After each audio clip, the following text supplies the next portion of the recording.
This program is made possible by Atlantic Richfield Company. Energy, chemicals, minerals. Now, my question is, these days it seems to me that the freedom of thought, not just thought, because in a way people can't interfere with that if we're speaking abstractly, but the freedom to express a thought which will change the culture is perceived by many to be threatening to the good of the whole. And so my question to you, Mortimer, is when you ask, or the question to the people around the table, when you ask, or when you define freedom as that which we should have no more liberty than what would... Please, that's true of only one freedom. There are four freedoms here. The freedom that are limited by justice is the freedom to do as one pleases. That's the only one that's limited by justice in that way. I said that one should not be free to do as one wishes beyond the limits of not injuring. I mean, the limitation of that is one must not injure others or act against the general welfare. But society sees my freedom of thought if I express it. I'm not talking about your freedom of thought, though. I'm only talking about freedom of action. Let me say, Betty, you have to be very careful. You must always say which freedom you're talking about. Number two. Number two, but that is not that freedom is totally, that freedom cannot be regulated by law, can't be affected by society. It's totally an inner freedom, which the individual acknowledges a moral law and says, yes, I am free from my own passions to will as I ought. Nothing pleases Mortimer Adler quite as much as inciting intellectual riot among non-consenting adults. When the smoke clears, he argues, so does the mind. He does it with ideas, including great ideas such as liberty.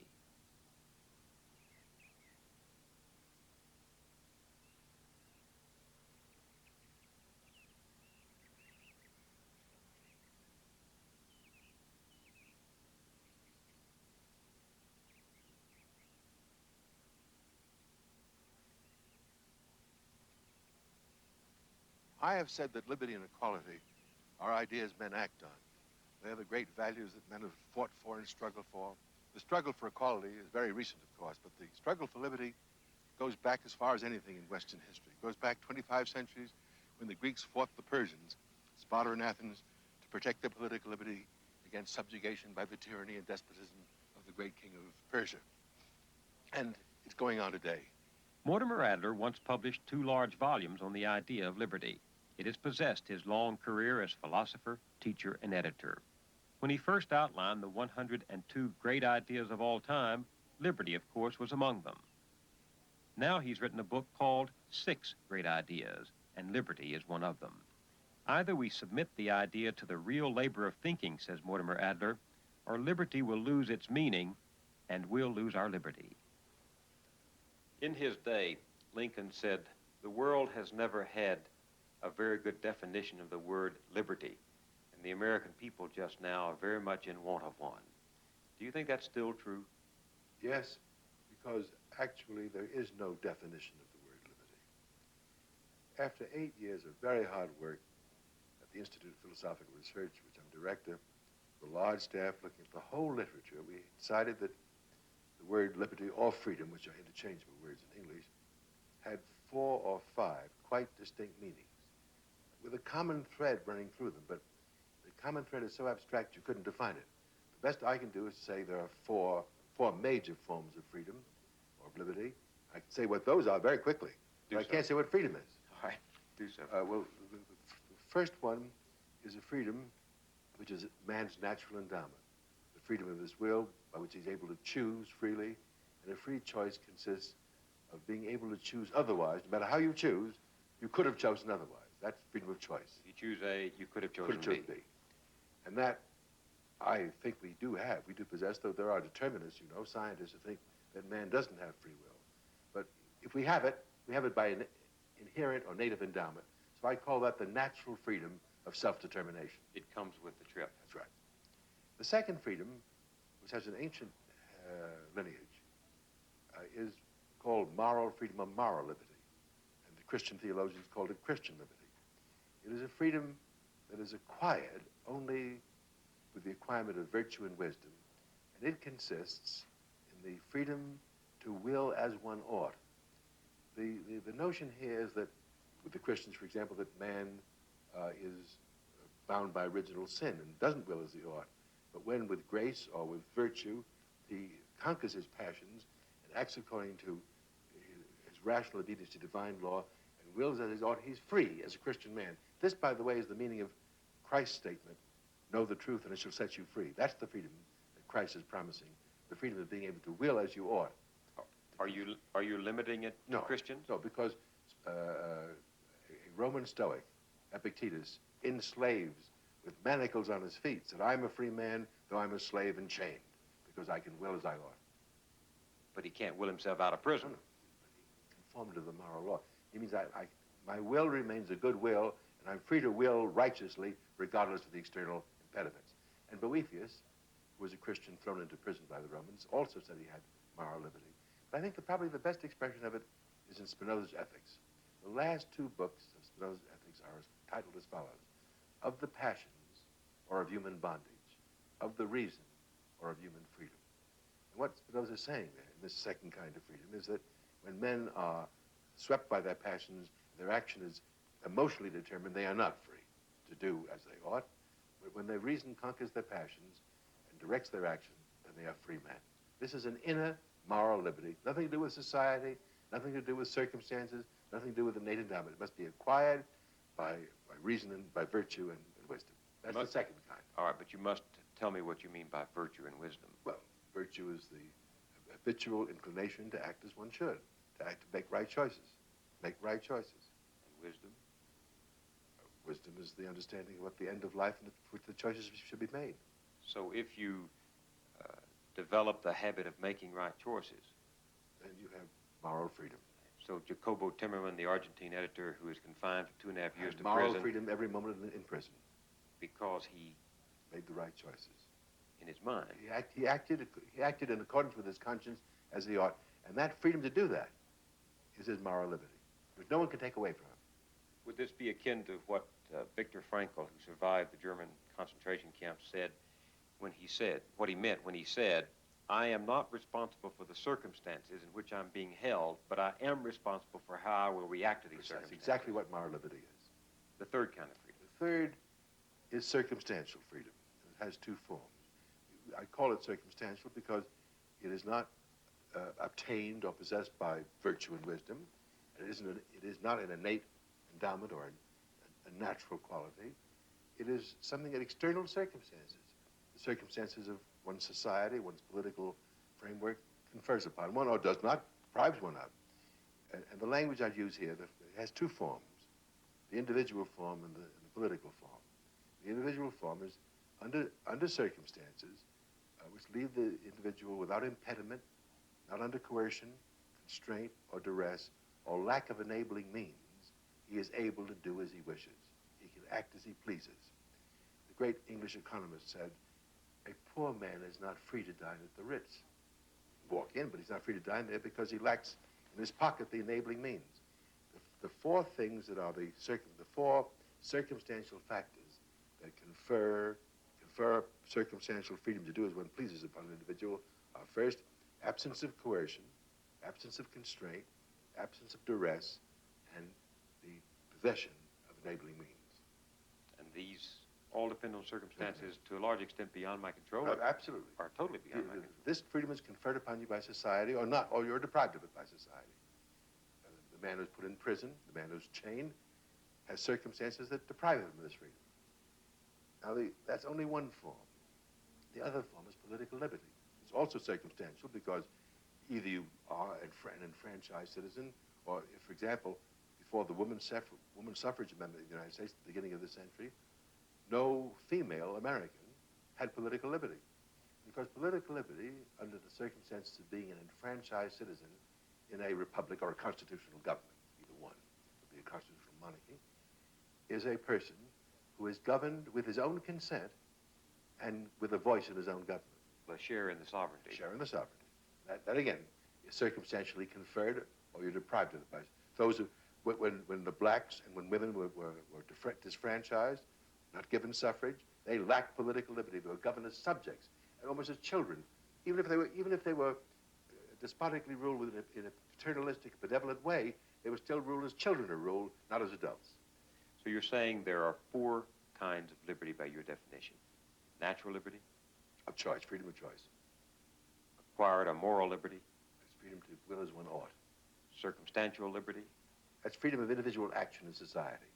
If I'm not impeded, constrained, coerced, and if I have the enabling means, I can act as I please. That's the freedom to act as I please. and The fourth is when I am granted citizenship with suffrage under a constitutional government, I have the freedom of being able to be governed by with my own consent, not as a subject, but as a free citizen, and with a voice in my own government. if Jefferson is right that all human beings are entitled to liberty, what is the basis of that entitlement? What justifies it? Man is by nature not only an animal with free, being with free choice, which gives him the right to freedom of action, but he's also a political animal. And he's born as a political animal to be a citizen, To take have part a voice, to take part in politics. Hence, his nature as a political animal, and as his nature as a political animal entitles him to political liberty, because a political animal that didn't exercise political liberty wouldn't be fulfilled. I think those are the two natural bases of the entitlement to freedom of action on the one hand and political liberty on the other. The difficult part to see, of course, is the proposition that people are born with a freedom that is inherent in human nature. I don't think it's too difficult. If I said that man and man alone has an intellect, other animals have perceptual intelligence, but only man has intellection or understanding, conceptual intelligence, and along with that, only man has a will that is free. I mean, I think these two things of free will and conceptual intelligence, being able to think and understand as only man can think and understand, are the distinctive characteristics of the human race. These are the properties of human nature. And it's these two properties that underlie freedom of action, the entitlement to freedom of action, and underlie freedom of political liberty. And we have them by being human. That's right. In our nature. Right.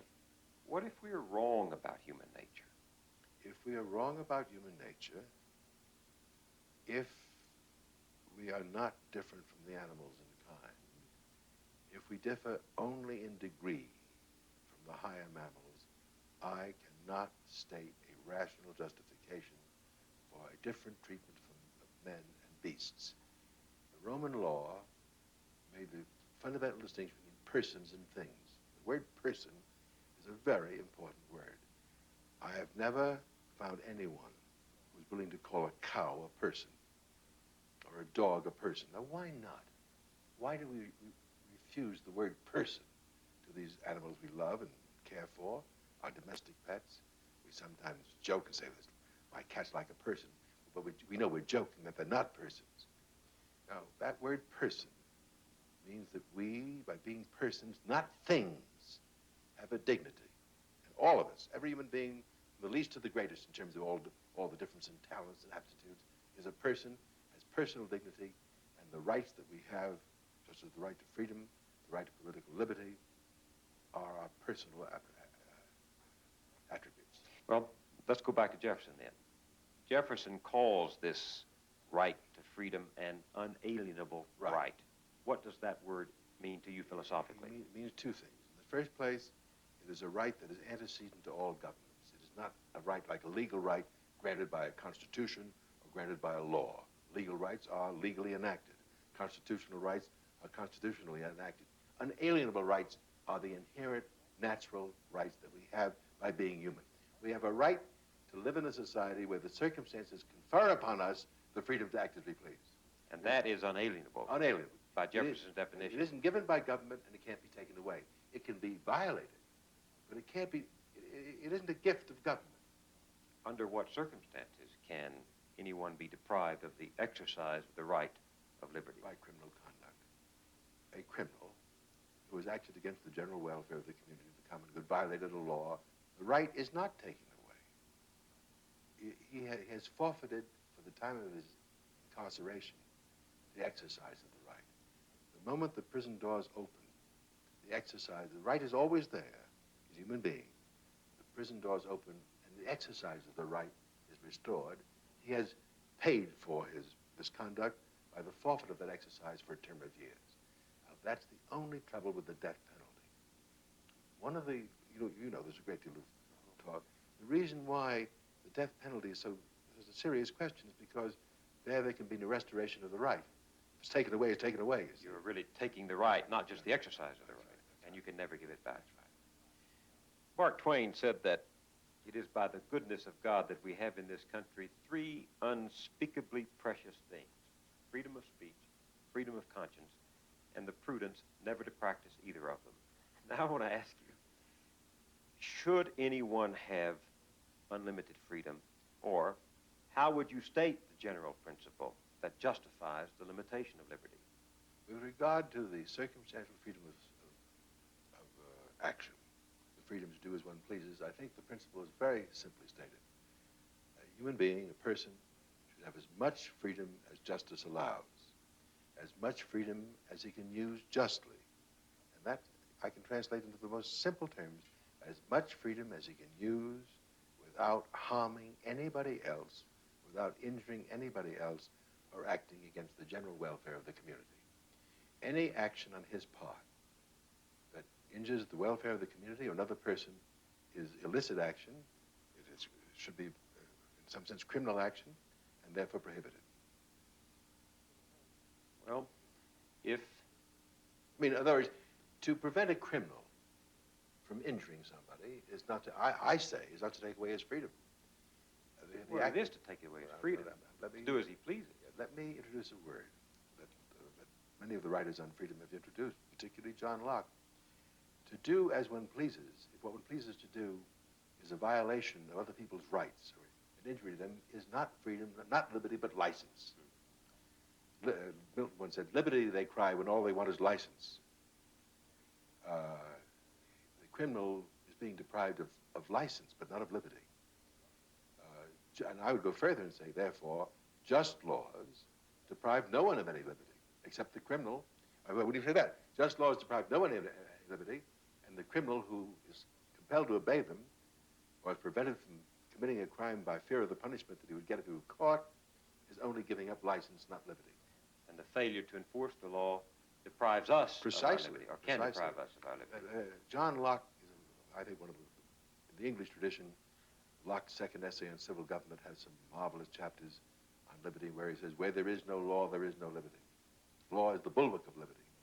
So society has to take steps Right. to deprive all of us, in a sense, of some of our freedom. My freedom to punch you in the nose. That's right. See, Nobody has the freedom to cry fire in a crowded theater. If the freedom to punch me in the nose is a freedom you should not have, then you ought to not call it freedom, but license. I think that's the only way to clarify it. I think Locke is right. When people obey unjust laws, do they lose their freedom? And I speak out of the civil rights movement, which came into being precisely because there were unjust laws. Exploring the intricacies of any great idea, says Mortimer Adler, is an almost endless process. The course of pursuit is affected by the experiences of those who come to the journey by a different light. Seminars at the Aspen Institute in Colorado, which Adler helped to organize around the classic literature of Western thought, are mixtures of divergent opinions held by contrasting personalities. This session on liberty is no exception. An old controversy is quickly joined. Who shall judge when liberty weighs too heavily? What is to regulate the conflict between the pursuit of liberty and the pursuit of equality? And how much dissent can liberty allow? So I would say that the civil rights movement did one very important thing for this country, not just for black people, but for this country. It taught us that civil disobedience, that is, objecting to and deliberately violating unjust laws, As Martin Luther King did. Yes, can in fact attain for us a degree of freedom. That is to say that laws were eliminated. The Voting Rights Act came into being. A lot of other things related to housing, schooling, etc., came out of civil disobedience of unjust laws. And people have a lot of problems with that because most people are law-abiding. But I would suggest that civil disobedience has to continue today because there are still unjust laws. How about the other face of the thing? If the laws were just and persons obeyed them, would they lose their freedom? Does obedience to law deprive a man of freedom if the laws are just? Well, if the law is just, as long as we have a universal definition of just laws. Suppose it for a moment that you know what a just law is.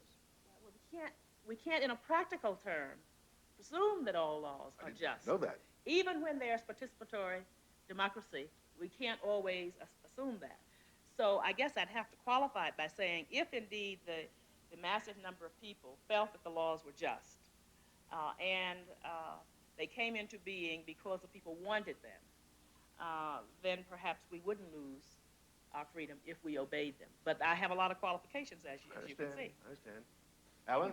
I would like to ask Ruth this, that if she claims the right to disobey the laws, which she clearly does. Only unjust laws. So, if other people claim the same right, how do you deny it to them? I don't. Fine. So that obedience to the law, in your view, is only provisional, and that any group objecting to it that it is unjust may challenge the law. I believe any law that is unjust to any group of people, whether it's women, ethnic minority groups, etc., ought to be challenged. Yeah, fine. Suppose it's a group of people who believe strongly that there ought to be inequality, and they challenge the law because they think it is unjust to them in not recognizing the inequality which they believe to be right. You deny them the right? Because, well, I presume that we believe. There are people No, like wait a minute. this. No, if we follow the Constitution of our country, which is to say equal protection under the law, et cetera, then we can't presume to have people who think that inequality has to be a natural law. Of course, but if equality is equality between equal people, and they believe that people are not equal, they would believe that equality then required inequality as a form of justice between unequal people. How would you deny them the right to revolt? That is precisely the problem of racism, discrimination, prejudices, etc. Ruth, may I suggest that... That's easy, because they could then reply that your difficulty was the problem. When Martin Luther... They have. You have to have, yes, well, that's all right, but I think that you are in danger there of opening a very wide door. I happen to sympathize with your views on it, but I do see that philosophically one opens a wide door. No. Sympathy isn't what I want. Equality. Equality is what I'm saying.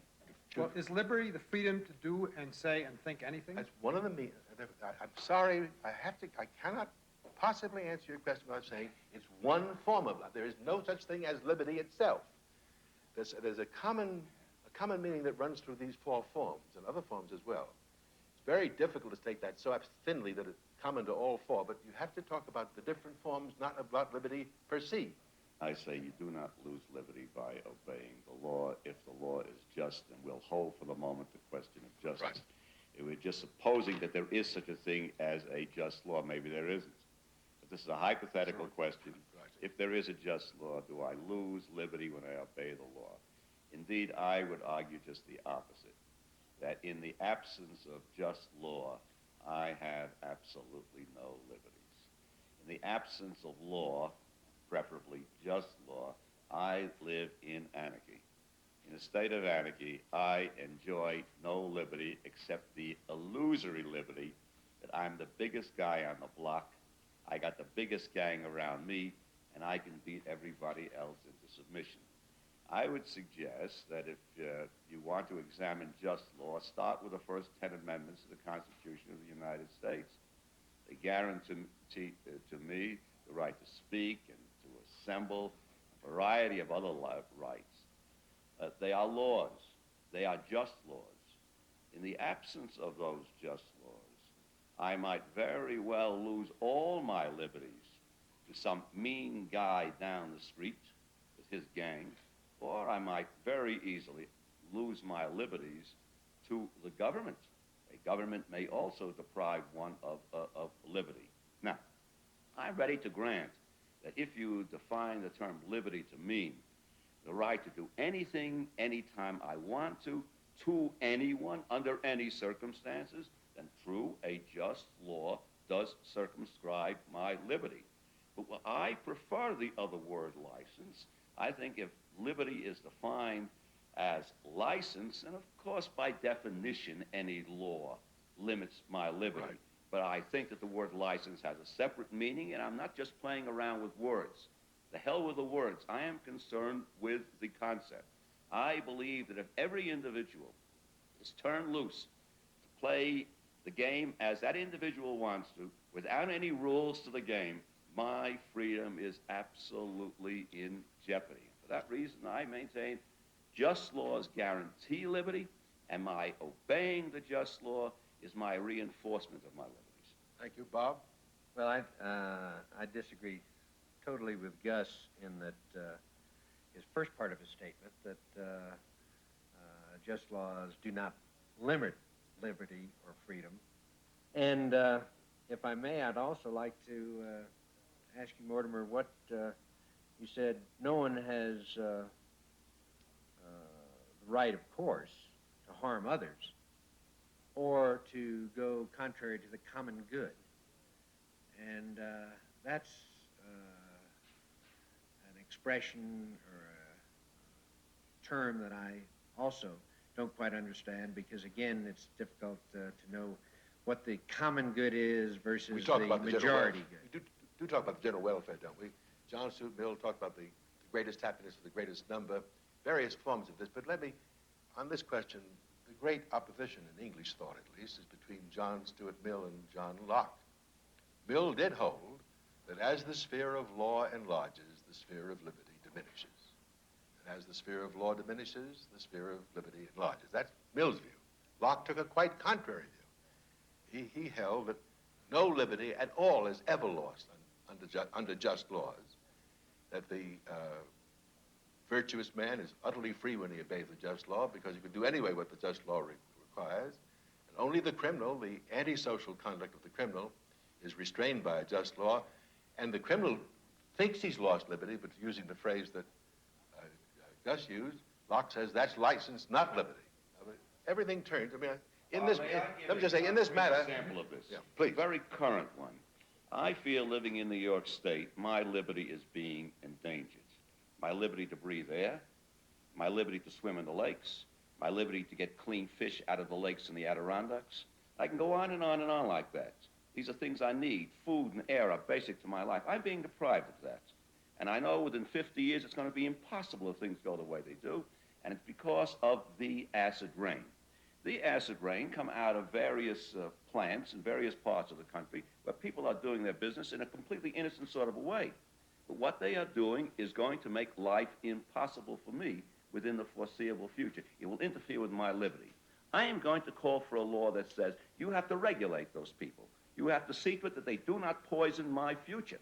That is a law, and it's a law that, true, is going to restrain them.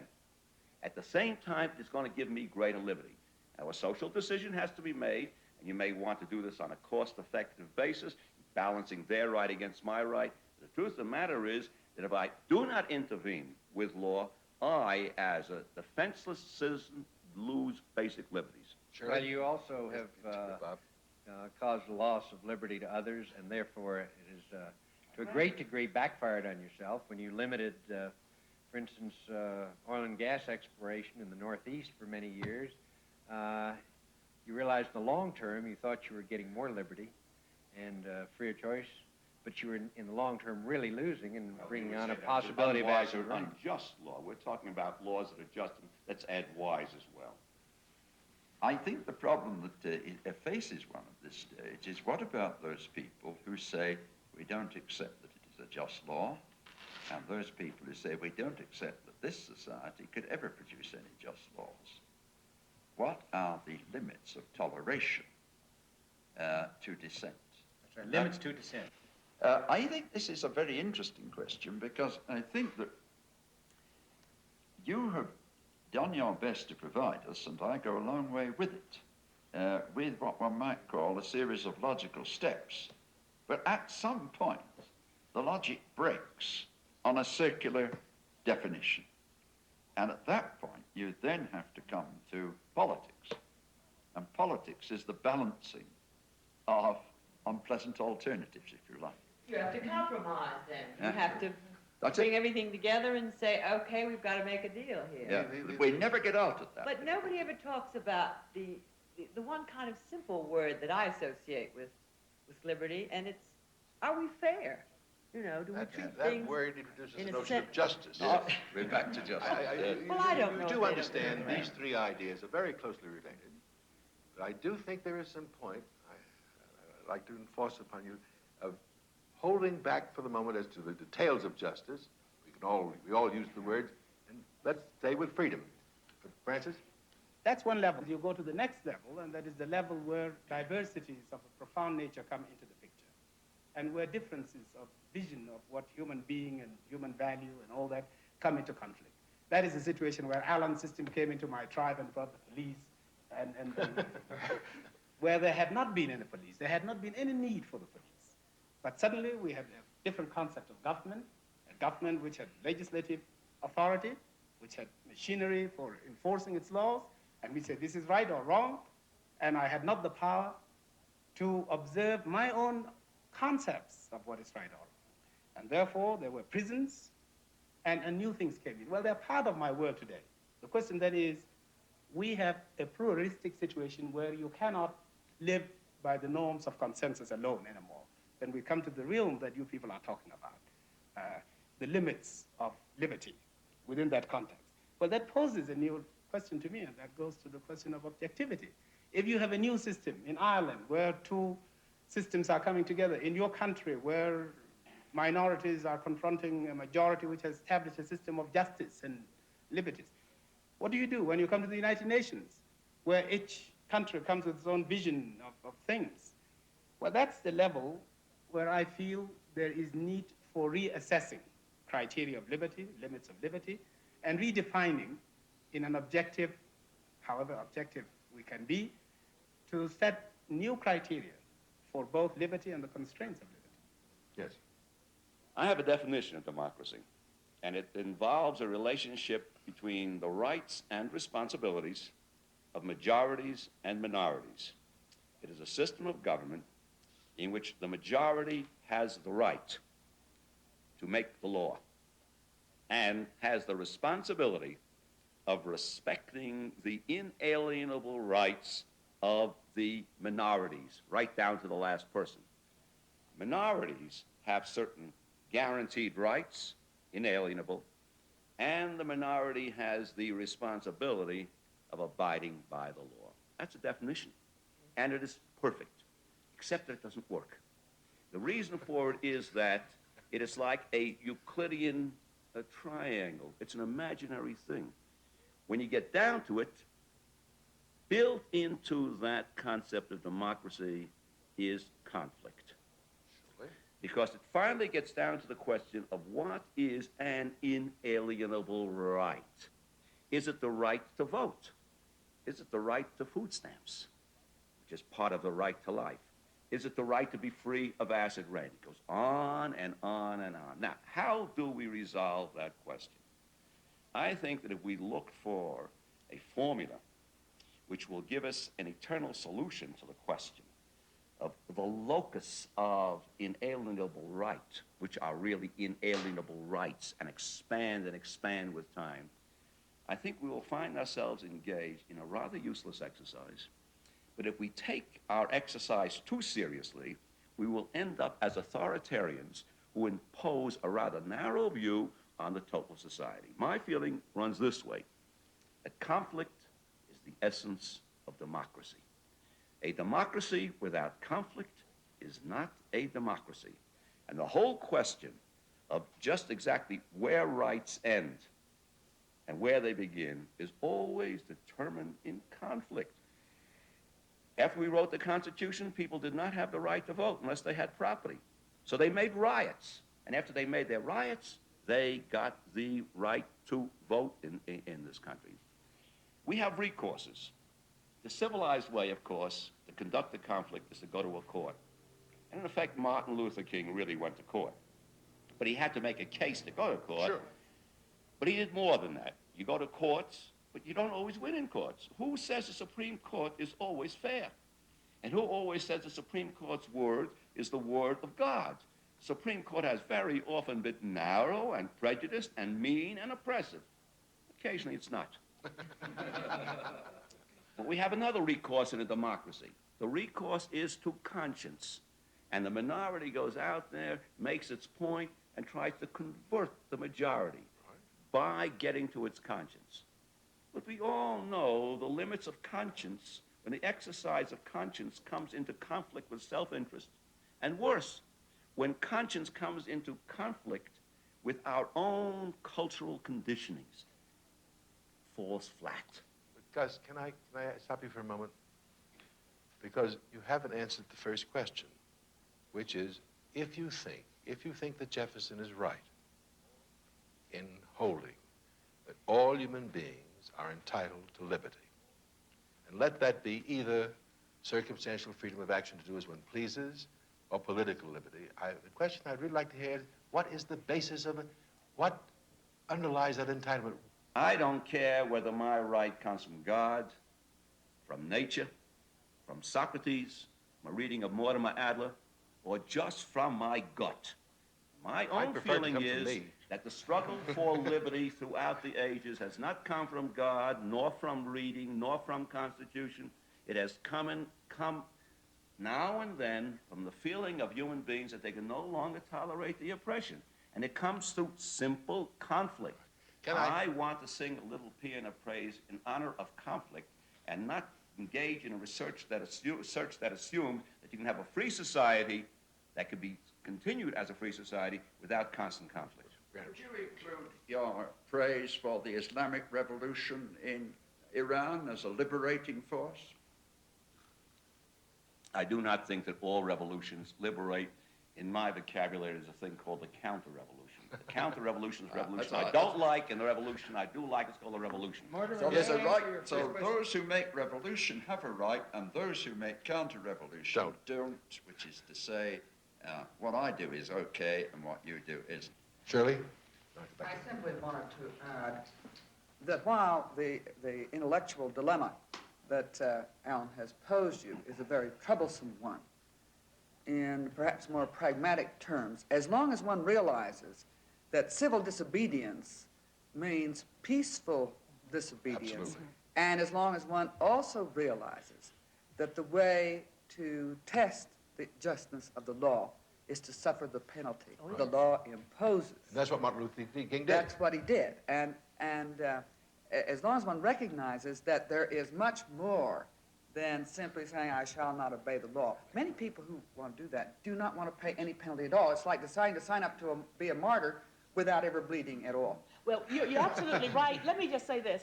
Martin Luther King taught very well that this is a last resort, it is a strategy, it is a tactic. But if one decides and chooses to disobey an unjust law, one must be prepared without objection to suffer the consequences. I'll come back to you. Come back on. Yes, please, Alan. Because I do sympathize, as Ruth well knows, I sympathize with the civil rights movement. Suppose you find a situation like Northern Ireland. Since I'm an Englishman, I'm allowed to introduce that question. There you have two communities, neither of which is prepared to accept any rights of the other. What happens then when each claims the right to disobey the law if it means giving rights to the other? At that point, it seems to be one gets the dissolution of civil society. Mm-hmm. And I think one has to see that the situation which Ruth has described, I can understand, and I regard Martin Luther King as a great man who behaved with great courage and with great restraint. But there are situations in the world where people do challenge the law and say, I don't accept it's a just law, and so the bomb. We have civil war then.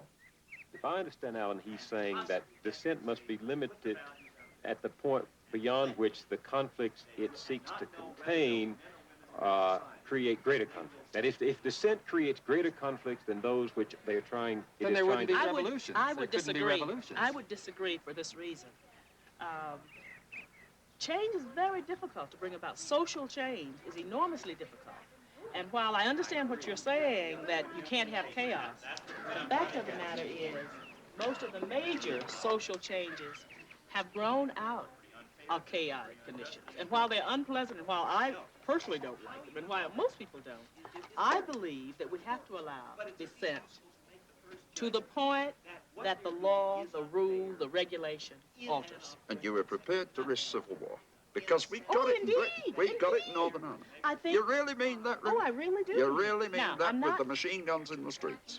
And bombs, you mean that? Because I can see it in Northern Well, Ireland any then, day. in a civilization like ours, we ought to be able to change short of that. Yeah, but what I'm that's what people suggesting- drive it. Well, we No, have. no, what I'm suggesting, Let's put I it this think we way. We can. already have, to a large extent. We have made great progress. Let's admit to that. Not without a lot of chaos, though. All right, no, agreed. Chaos is an ambiguous word. Chaos is one thing, death is another. And so starvation, because all the arrangements break down and the milk is not delivered. No, I'm not proposing that. That's what civil chaos means. I'm saying that civil disobedience has to be one of the alternatives that we use. That may bring about very extreme kinds of conflict that ultimately result in Death. death. Where are the situations that he's talking about Northern Ireland, which is real but removed from most Americans? Where are the situations today where you think dissent ought to be pressed further than it is presently being pressed? Jobs.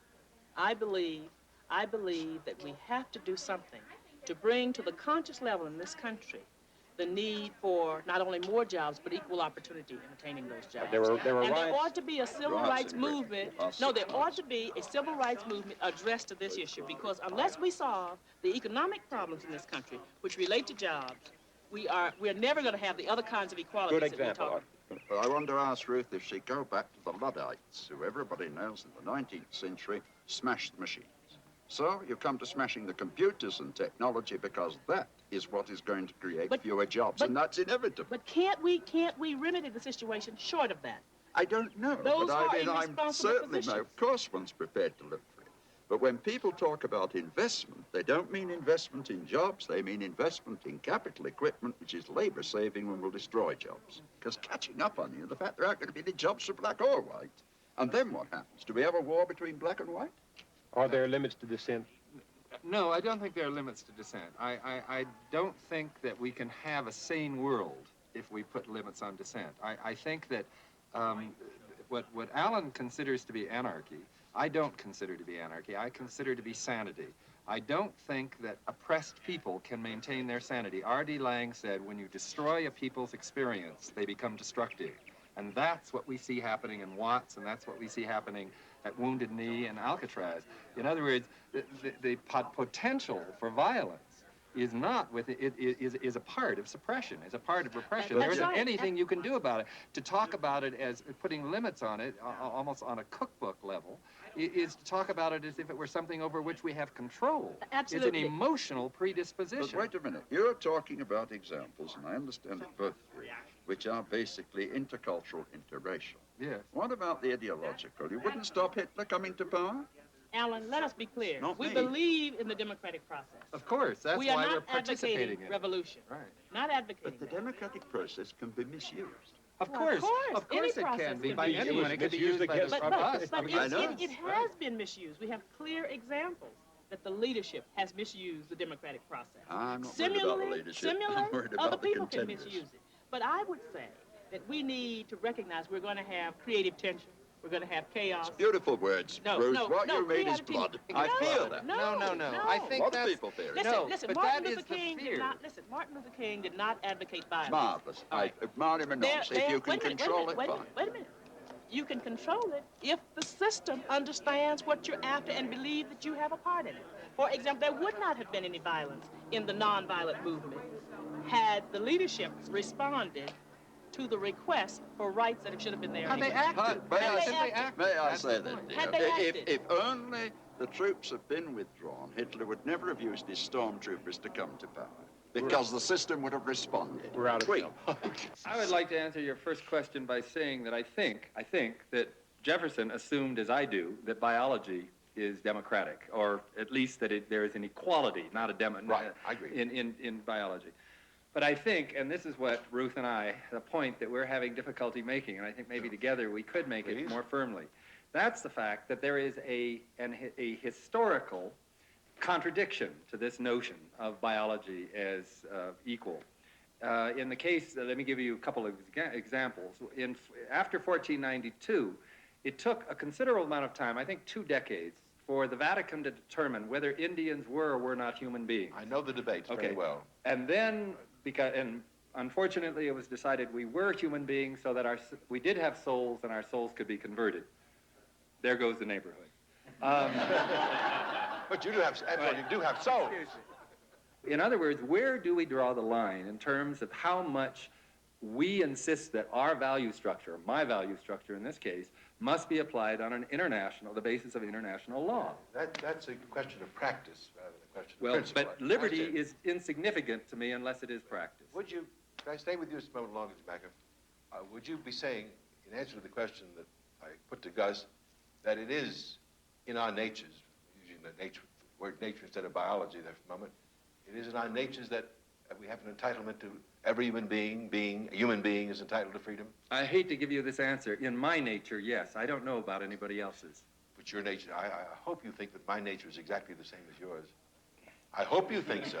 I hope you think I'm a human being. No, of course. You understand. But you understand what I'm trying to say. I'm not so sure that I can determine for others what I can determine for myself, which goes back to, the right to your own body and your own mind, which is also an important aspect. Mortimer, I'm a little bit reminded of the United Nations by this discussion. Should be. The discussions that we have in the UN and various bodies, not only in New York, do not center around this question, but it becomes apparent that, take for instance the two covenants on human rights, on social and economic and political human rights. They're drafted by Western experts. They were accepted by the world universally. But here again, I have a suspicion that there are a number of peoples, nations, cultures who do not really accept this. It is being handed to them. Here you are. Now, inalienable rights that Gus was referring to also, and you did, this is a term that we have exported to the third world, and it's coming back to us. And we're asked in the UN to accept a demand for the inalienable rights of the Palestinians, as represented through the PLO, or of the people of Namibia, as represented by SWAPO. Now, all of a sudden, the same thing comes back to us, and we feel awfully uneasy with what we have told others in the world to accept as something useful, helpful, necessary even. Now the answer comes back to us, and then we find all kinds of wonderful excuses. That's the communist movement, they're paid by the Soviets, and this is a terrorist group, and so this may all be true, but we're being handed back the same tools that we gave them to achieve the freedom. Don't people in Africa or in Asia think about entirely different, not all of them, but some entirely different concepts of freedom and liberty? Come back to John. I want to try to answer both. I'll come back to you on what this, I understand please. are both the sets of questions that were raised. And I think what Rudy suggests points up the difficulty. Because if you say the right derives from our knowledge of human nature, it is open to others to have different views of human nature. They may be wrong. You may be right. But it will be very difficult to persuade the people in the countries that Rudy is talking about that they should take the UN Charter's view of human rights because someone can assure them that that's based on the right view of human nature. I would suggest the right comes from, since we're dealing with relationships among people, from the theory that is essentially the social contract theory, which may lead to many of the results you get to, but starts from a different premise. That it simply says if people are going to live together and decide what arrangements they ought to have for themselves, ought to have, in your terms, they ought to do it not by presuming to know what human nature requires, but simply by asking themselves, what system would they consider fundamentally fair, if they had to live in it without knowing what their role would be? I think you answer some basic questions by that inquiry, and you also do not answer too many of the detailed practical questions. The minute you open it up to human nature, although you, Mortimer, wisely limit it. Many others don't. Many injustices have been done in history in the name of carrying out either God's will or human nature. Thoroughly conscious of that. Could I come back to John and ask him if this is any help? I'm not sure, but I would put it to the question drawing from another part of your exposition of this problem, Mortimer, and that's this, that I am prepared to suffer the restriction of my liberty because other people are restricted in their liberty to invade mine.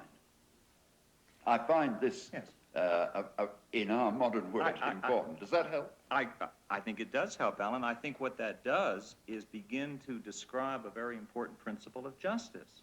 It describes a condition under which you're willing to limit your liberty for a larger purpose, or indeed for your own purpose, because you find the exercise of the liberties that will result under that limitation are full-bodied.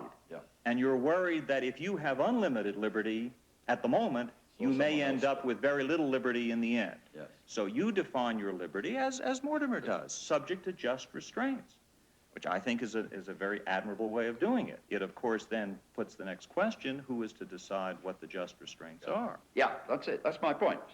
But the other one is, and perhaps it's more important, that if you don't set limits to violence, then what will happen?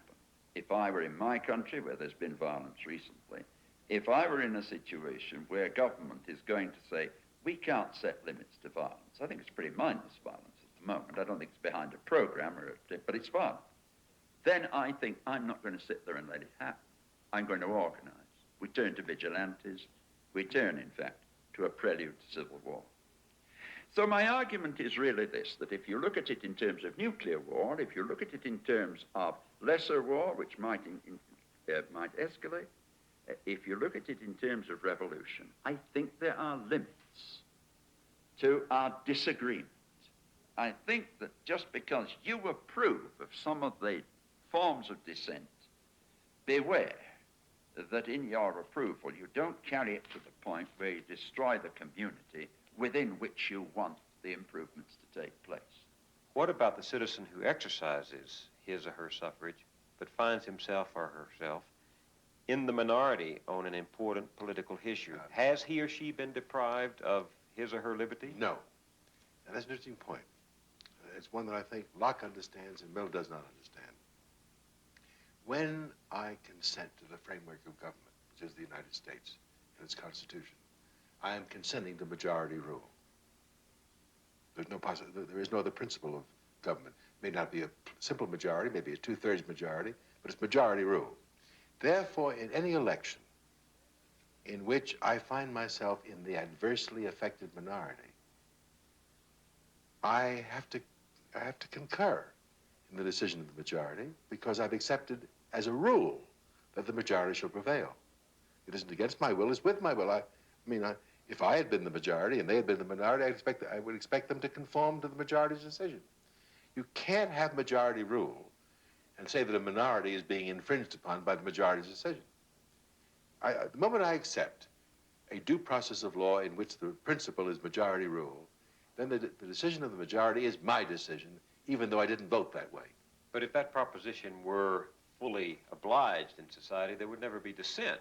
No, I say, I accepted the majority's decision as my decision because I voted under a condition which agreed to, consented to majority rule. Now then, I still hold my minority opinions or beliefs or commitments. I therefore will try to change by persuasion, by political action, at the next election, the role of the majority and the minority. I'm free to do that by public assembly, by writing, by speaking, by politicking in a variety of ways. And as long as the majority rule is not changed, I must abide by it by free consent because I've consented to the principle. Just look, if I say I accept majority rule, but I won't accept any majority decision that isn't mine, that's nonsense. What is the role then of dissent, of the kind of dissent we saw in the 40s and 50s and 60s on civil rights, human rights? I think what Martin Luther King did, and this is the right thing to do, he disobeyed what he thought was an unjust law, let's say the Jim Crow law, which is unjust discrimination against blacks. Disobeyed the law, peacefully submitted to arrest, he and his friends, went to jail, wrote a letter from jail, and then through that process brought the case to the Supreme Court of the United States and had the Jim Crow law nullified as unconstitutional because unjust. That is the purpose of civil dissent. That is resistance to civil government as a method of changing the laws. Now, when He civil... still consented to the system. Yes, but he did. By going to jail peacefully. So that you think there are limits to liberty and there are limits to Dissent. dissent. My ideal of a just government is one in which the minority, and there's always going to be a minority in a just government where the majority ruling obtains, right? Where the minority has ample means of civil dissent by due process of law without any chance of violence taking place. That'd be ideal, wouldn't it? You remain a utopian. Yeah, well, but that's what due process of law should mean. A civil government should be one in which all disputes, all differences of opinion can be settled by due process of law. In your mind, I know you have an idea of the ideal government, even though you know we haven't achieved it. But philosophically, how would you, the metaphysician, grade our democracy today? May I step back a moment and say, you do realize that a democratic constitution in the United States is less than 100 years old. When you realize that not until the woman suffrage amendment was half the population enfranchised. Democracy is constitutional government with really universal suffrage and the securing of all natural rights. Now, we almost have universal suffrage now. Almost have it, because there's still some impediments in some sections of the country for the exercise of that right. I do not think we have yet secured all natural rights. And I think the most serious defect in the democracy of our country is strikingly indicated by the way people talk about the officials in Washington. They refer to the people who occupy public offices in Washington as the government. That isn't the government. The government is in the people of the United States. The people of the United States, the citizens with suffrage, are the principal rulers of this country. The office holders, in office only for a time being, are their instruments. They are the servants of the people. We ought to talk not about a change of government when we have an election, but a change of administrations. That's the administration of government. We are the government. We, the people, are the government of the United States. So what grade would you give us? B minus. This, then, is an unfinished republic, and our work toward life, liberty, and the pursuit of happiness remains. Let's go on.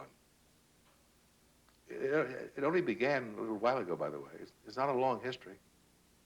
We have a long, given the existence of the planet, we don't blow it up, we have a long way to go to improve the democracy of the United States. Mortimer Adler. In our next film, we'll explore the idea of equality. I'm Bill Moyers.